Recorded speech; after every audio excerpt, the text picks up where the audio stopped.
सारा खेल तर्कों का ही है। जब आपको कोई कारण नहीं मिलता तब आप तर्क पकड़ लेते हैं। तर्क मन की एक चाल है कि आप तर्कों के आधार पर ही चलते रहे। एक व्यक्ति सुजेश था। सुजेश रात में नहीं खाता था क्योंकि उसके घर में एक परंपरा थी कि रात में नहीं खाते सूरज ढलने के बाद। तो सुजेश भी मानता था, उसी घर में पैदा हुआ था, पला बड़ा उसी घर में। फिर उसके मन में जिज्ञासा जगी कि क्यों नहीं खाते। तो फिर उसके मम्मी ने बताया कि बेटा अगर सूरज ढलने के बाद खाना खाते हैं कि तो खाना हजम होने में मुश्किल होती है, क्योंकि जब सूरज होता है तो जब सूरज की रोशनी दिन भर में हम भाग दौड़ करते हैं, तब अगर खाना खा रखा होता है तो खाना आसानी से पच जाता है। सूरज भी योगदान देता है उसमें। हम दिन भर भाग दौड़ करते हैं, लेकिन अगर रात को खाना खाते हैं तो रात को ना ही हम भाग दौड़ करते हैं, रात को हम घर पे आते हैं, रेस्ट करते हैं, सो जाते हैं, और ना ही सूरज होता है, सूरज की रोशनी होती है।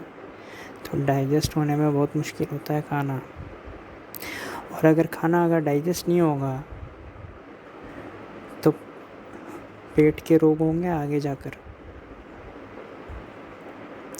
तो सुदेश ने बोला ये भी ठीक है, साइंटिफिक है, ठीक है। लेकिन फिर सुदेश के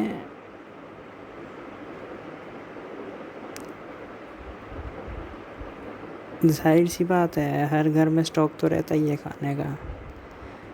तो रात को सुदेश पानी पीने उठा, फ्रिज खोली तो उसके अंदर केक पड़ा था। आज ही बर्थडे पार्टी बनाई थी तो वो केक बच गया था, तो वो केक पड़ा था। तब केक देखते ही सुदेश के मन में खाने की इच्छा जगी। अब मन इतना चालबाज है कि नए तर्क देता है। जो मन को लुभा जाए उसको पाने के लिए नए तर्क देता है, और एकदम सटीक तर्क देता है मनुष्य को। तो मन में इच्छा जगी सुदेश के केक देखते हैं। तो फिर सुदेश को याद आया, हाँ रात में खाना नहीं चाहिए, मम्मी ने ये तर्क दिया था। तर्क भी सही है मम्मी का। लेकिन फिर सुदेश के मन में विचार आया कि एक स्पून तो खा ही सकते हैं, कोई नहीं, एक स्पून तो खा ही सकते हैं, बिल्कुल थोड़ा सा ही तो है। एक स्पून हजम भी हो जाएगा आसानी से, बहुत कम क्वांटिटी है, और टेस्ट भी मिल जाएगा, सब कुछ हो जाएगा, टेस्ट भी मिल जाएगा, खाने का मन भी बहुत हो रहा है केक, और एक स्पून में ज़्यादा नुकसान भी नहीं होगा डाइजेशन वगैरह में। थोड़ा 4 कदम और चल लूँगा, 10-50 कदम और चल लूँगा, थोड़ी वॉकिंग कर लूँगा, और क्या होगा खाने के बाद। तो सुदेश ने खाया केक, 1 स्पून खाया।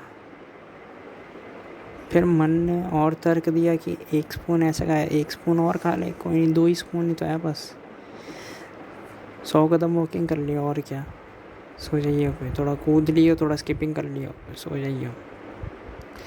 ऐसे पूरा केक खा गया सुदेश।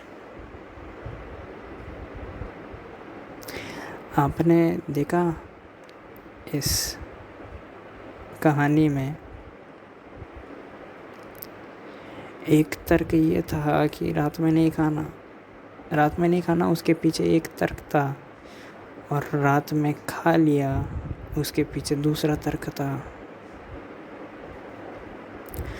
आप कभी देखना,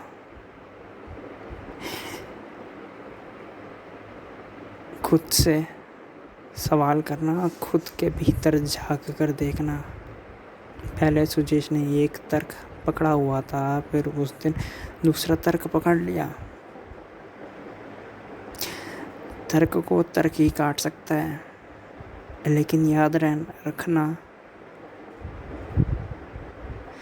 एक तर्क को जब आप दूसरे तर्क से काटते हैं तब दूसरा तर्क आपके ऊपर हावी हो जाता है, आप फिर दूसरे तर्क के गुलाम हो जाते हैं। पहले एक तर्क के गुलाम थे, फिर दूसरी रीजनिंग आपने पकड़ ली, फिर दूसरी रीजनिंग जब आपका मन भर जाता है तब तीसरी रीजनिंग पकड़ लेते हैं आप। ये है तर्कों का खेल, ये है तर्कों का जाल। बहुत गहरे में झांकना आप।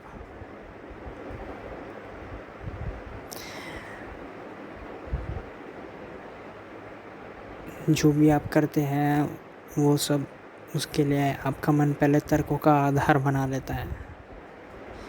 जब आधारशिला ही नहीं होगी तो फिर कोई कार्य आपका टिकेगा कैसे? उसके लिए फाउंडेशन स्टोन होनी चाहिए, तर्क होना चाहिए, तो वो मन आपको तर्क देता है। और जैसे सुजेश केक देखते ही पूरी मनोदशा बदल गई, ऐसे ही किसी भी परिस्थिति में मनोदशा बदल सकती है, तर्क एकदम बदल सकता है, नया तर्क आ सकता है। मन का भरोसा नहीं है और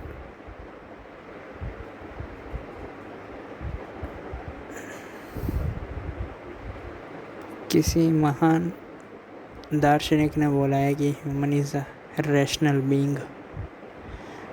तो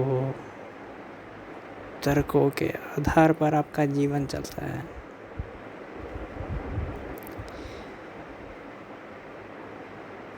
और जब एक तर्क से दूसरे तर्कों को काटा जा सकता है तो अंत में तर्क ही बचता है, और उसको भी दूसरे नए तर्क से काटा जा सकता है। या तो सब कुछ सही है या सब कुछ गलत है, ये बस आपके मन का खेल है। हकीकत तो यह है कि जो आप कर रहे हैं वो आप कर रहे हैं।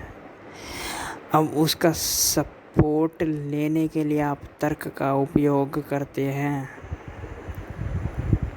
कि मेरी धार्मिक किताब में ऐसा लिखा है इसलिए मैं ये कर्म कर रहा हूँ। वो तर्क आपको मिल गया, वो सपोर्ट आपको मिल गया आपके कर्म करने के पीछे। ऐसे ही आतंकवादी के लिए भी तर्क होता है कि मेरी धारणा ये है, मैं जितने मासूम से मासूम लोगों को मारूंगा उतना ही मेरा भला होगा। ये एक आतंकवादी का तर्क होता है। तर्कों पर ही मनुष्य दौड़ता है, मनुष्य लड़ता है, मनुष्य रमता है, मनुष्य मरता है। तर्कों पर ही सारा हलन चलन है। और ये तो मैंने आपको सुजेश की कहानी बताई है, आप सभी की कहानी है। सुजेश तो बस एक छोटा सा उदाहरण है, आप खुद एक उदाहरण है।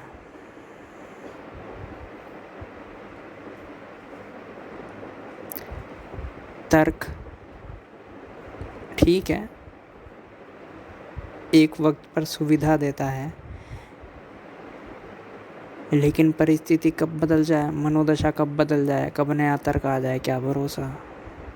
और जो नया तर्क आए वो नुकसानदेह हो शरीर के लिए या आपके लिए, क्या भरोसा, या समाज के लिए क्या भरोसा।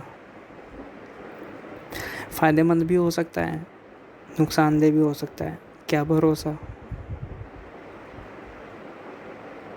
अगले मिनट का भरोसा नहीं है, ये तो फिर भी तर्क है। इसका तो और भी भरोसा नहीं हो सकता, कुछ भी आ सकता है। मन का तो कुछ भरोसा है ही नहीं। आपने देखा कितने विचार आते हैं पल पल। जब आप सोते हैं तब भी आपके विचार सबको छोड़ते नहीं, तब सपनों के रूप में आपके विचार आते हैं।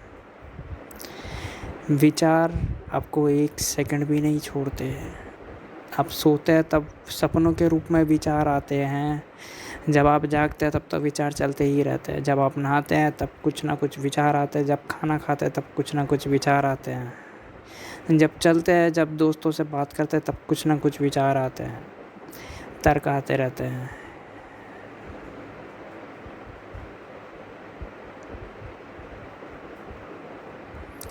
कैसे आप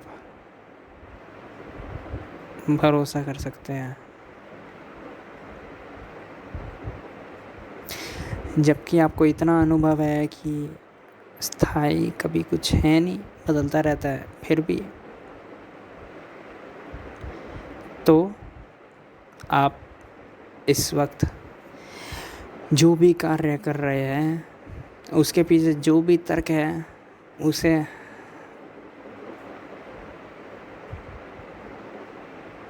प्रमाण मत मान लेना। बड़ा खोखला है वह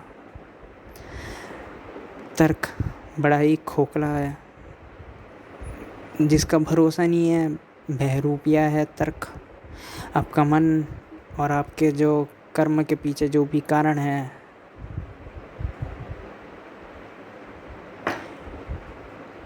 इसलिए तर्क छोड़िए और खाली जो आप कर्म कर रहे हैं उस पे ऊपर ध्यान दें। अगर आप मेरी आवाज़ को सुन रहे हैं तो बस सुने। अगर आप खाना खा रहे हैं तो केवल खाइए, क्योंकि खाना खाकर अगर आप विचार सोचेंगे भी, कुछ तर्क लाएंगे भी, तो सोचकर होगा क्या जब आपको मालूम है कि अगले ही पल बदल जाएगा सब कुछ। नया तर्क, नया विचार पकड़ लेगा, मन पूरा ही बदल जाएगा।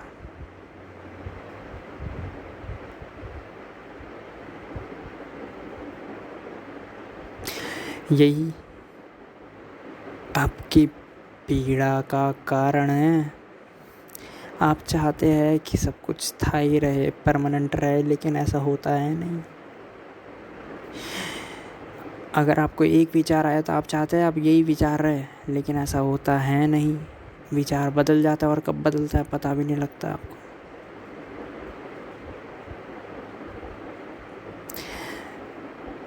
और आपके हाथ में है भी नहीं मन। अगर आपके हाथ में होता तो कब का आप कंट्रोल कर लेते और बोल देते कि बस अब यही तर्क रहेगा, यही विचार रहेगा, यही मनोदशा रहेगी हमेशा के लिए। लेकिन ऐसा इतिहास में मैंने तो आज तक कभी नहीं पढ़ा कि हुआ है। हाँ, एक मूर्ख लोग और होते हैं जो बोलते हैं मन को ही काबू में कर लो।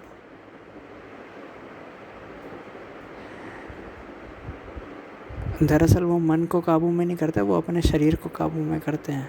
विचार तो बदलते रहते हैं। मन इतना शक्तिशाली होता है कि कमज़ोर से कमज़ोर व्यक्ति से कुछ भी करा सकता है। जब भी बोलते हैं ना कंट्रोल योर माइंड, वो कंट्रोल योर माइंड होता है नहीं, दरअसल वो होता है कि कंट्रोल योर बॉडी। अब आपके भीतर विचार आया है कि संभोग करना है। आप मेट्रो में बैठे हैं, सामने एकदम सुंदर महिला बैठी है। अब विचार आया उसके साथ संभोग करना है। तब अगर यहाँ पे अगर आपको बोला जाए कंट्रोल योर माइंड, तो कंट्रोल योर माइंड सिर्फ नाम मात्र है, बोलने के लिए है, लेकिन दरअसल आप अपनी बॉडी कंट्रोल करेंगे। आप अपना हाथ कंट्रोल करेंगे कि मेरे हाथ पैर उस लड़की की तरफ ना जाए, मेरे पैर चल के उसकी तरफ ना जाए, मेरा हाथ उसको ना पकड़ ले। तो कंट्रोल आप अपनी बॉडी को करते हैं, माइंड को कैसे कंट्रोल करेंगे? अगर माइंड को कंट्रोल करते तो सीधा वो संभोग का विचार ही हटा देते हैं, लेकिन ऐसा होता नहीं, संभोग का विचार कायम रहता है। और कंट्रोल आप अपनी बॉडी को करते हैं। यहाँ पे भी आपने देखा, कंट्रोल आप अपनी बॉडी को कर रहे हैं, इसके पीछे का तर्क भी आपको आपके मन के अंदर आया है कि सभ्यता है, एक कायदा कानून है, एक अपराध हो जाएगा अगर लड़की को छू दिया उसके बिना कंसेंट के। ये तर्क आपके मन में, लेकिन वही दूसरा तर्क आ रहा है कि संभोग करना है, काम वासना जग रही है। यही पीड़ा है मनुष्य की, तर्कों से तर्कों को भिड़ाते हैं और फिर शरीर भुगतता है। कंट्रोल दरअसल माइंड का होता नहीं है, कंट्रोल बॉडी का होता है। कंट्रोल भी नहीं होता, रेस्ट्रिक्शन होता है। सारा उदम मन में चलता है और पीड़ा शरीर को झेलनी पड़ती है आपके।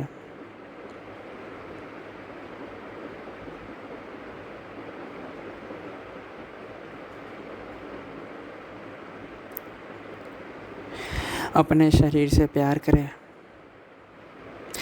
अपने शरीर को तवज्जो दें, अपने शरीर को पहली प्राथमिकता दें, मन को बाद में, तर्कों को बाद में, रीजनिंग को बाद में।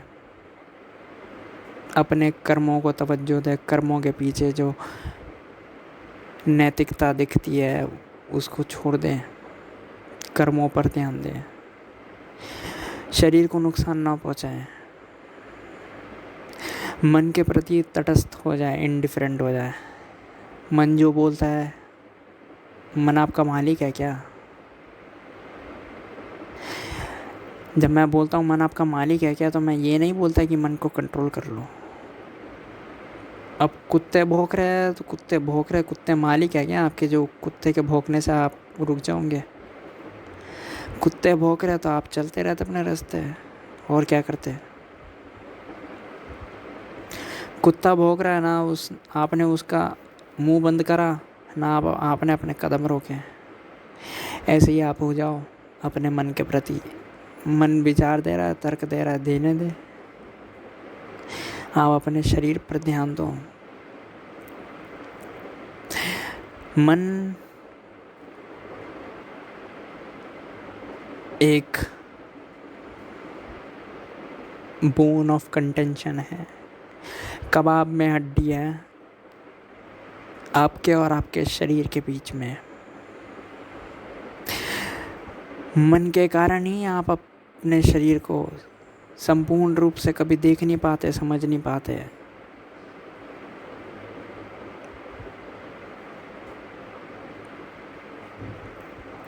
अगर मन के प्रति तटस्थ हो जाए और सारा ध्यान आप अपने शरीर में लगाएं, तो क्रांति घट जाएगी आपके जीवन में।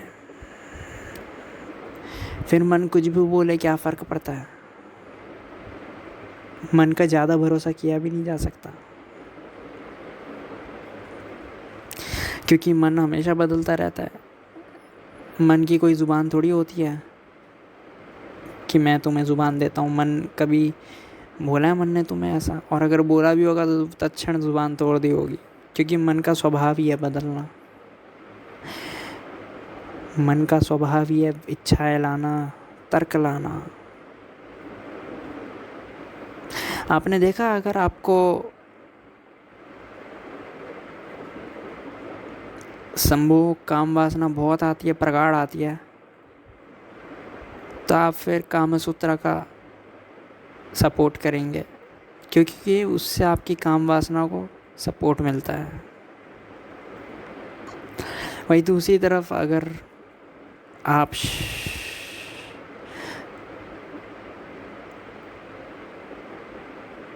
सभ्यता है, सभ्यता को बहुत हाई रखते हैं, तो आप धार्मिक सभ्यता को सपोर्ट लेंगे। वही दूसरी तरफ आप बोलते हैं ये परमात्मा परमात्मा कुछ नहीं है, तो आपका मन चारवाक दर्शन शास्त्र का सपोर्ट लेगा। मन बड़ा चालबाज है, अवसरवादी है। मन जैसी दशा होती है वैसा सपोर्ट लेता है, वैसा तर्क दे देता है। और जब एक बार तर्क आपको मिल जाता है, मनुष्य को मिल जाता है, फिर कर्म करने में बहुत आसानी होती है।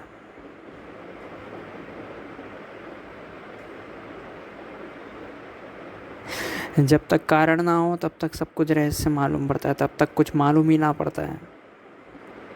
लेकिन जैसे ही तर्क आ जाता है सब स्पष्ट हो जाता है, फिर कार्य शुरू हो जाता है। इसी तर्क के कारण आप स्वतंत्र नहीं हैं। आप सोचते होंगे कि आप जो भी कर्म करते हैं वो आप अपनी स्वतंत्रता में होकर अपनी इच्छा से, स्वयं की इच्छा से कर रहे हैं। नहीं, वो स्वयं की इच्छा से नहीं, वो मन की इच्छा से होता है। वो आपका मन आपसे करवाता है। आप अपने मन के गुलाम हैं। आप अपने नहीं हैं। आपका शरीर अपना नहीं है, आपका शरीर आपके मन का गुलाम है। मन आपका सगा नहीं है, ध्यान रखना। अन्यथा अगर मनुष्य का मन मनुष्य का सगा होता तो आत्महत्या करने का विचार कभी मन के अंदर आता नहीं। आत्महत्या यानी मार दो इस शरीर को, खुद की हत्या कर दो, इस शरीर की हत्या कर दो, ऐसे विचार मन लाता नहीं। मन नहीं आपके शरीर का सगा है, नहीं आपका सगा है। आपका सबसे ज़्यादा सगा जो है वो आपका शरीर है।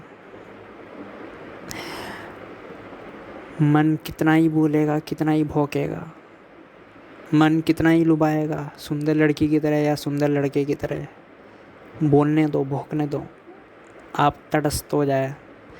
विचार आते हैं, आने दे, रोकने की चेष्टा भी ना करें, क्योंकि रोकने की चेष्टा करने के लिए फिर उसके लिए मन का ही सहारा लेना पड़ेगा। मन से लड़ना है तो मन का ही सहारा लेना पड़ेगा।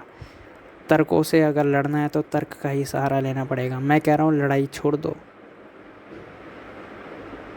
तटस्थ हो जाओ, दूर हट जाओ। विचार आता है उसे देखो बस, कुछ प्रतिक्रिया मत करो, कुछ सोचो मत। जो विचार आता है आने दो, जाता है उसे जाने दो। और अपने शरीर से जो भी आप कर्म करते हैं उसके ऊपर ध्यान दो।